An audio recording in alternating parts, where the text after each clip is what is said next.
It was Halloween night, and the sky was covered with dark clouds that hid the moon. The streets were filled with lanterns, laughter, and moving shadows. The air smelled of roasted pumpkin and honey sweets, while the flickering lights illuminated the path of the costumed children.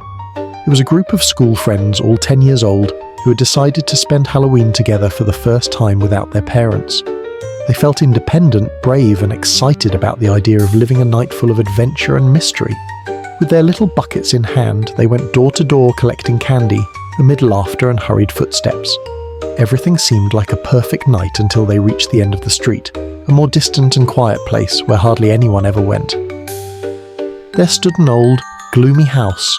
The gate was half open, tall, dry grass covered the stone path, and the shutters remained partly closed, giving it a forgotten look. The windows, covered in dust and cobwebs, reflected the children's lantern lights, creating shadows that moved in strange ways. While darkness ruled outside, the house remained lit, like the quick glow of a candle. Some hesitated, others wanted to go ahead, and after a while they decided to approach. Each heart was beating fast, mixing curiosity with fear. They crossed the gate slowly, and when they reached the entrance, they climbed the stairs and knocked on the door with trembling hands. Inside, they heard the creak of old stairs and slow footsteps coming down, getting closer and closer. The sound echoed through the silent walls. A moment later, the door opened.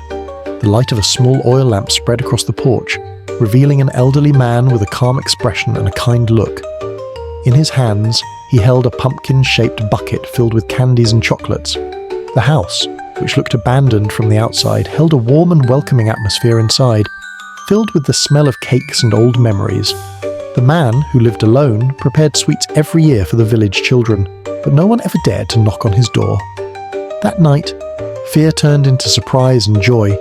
The children discovered that behind a neglected facade was simply someone who loved to share sweets and stories. From then on, the house was no longer known as the House on Silent Street, but as the House of Sweets and Stories, where Halloween once again became a night of laughter and light,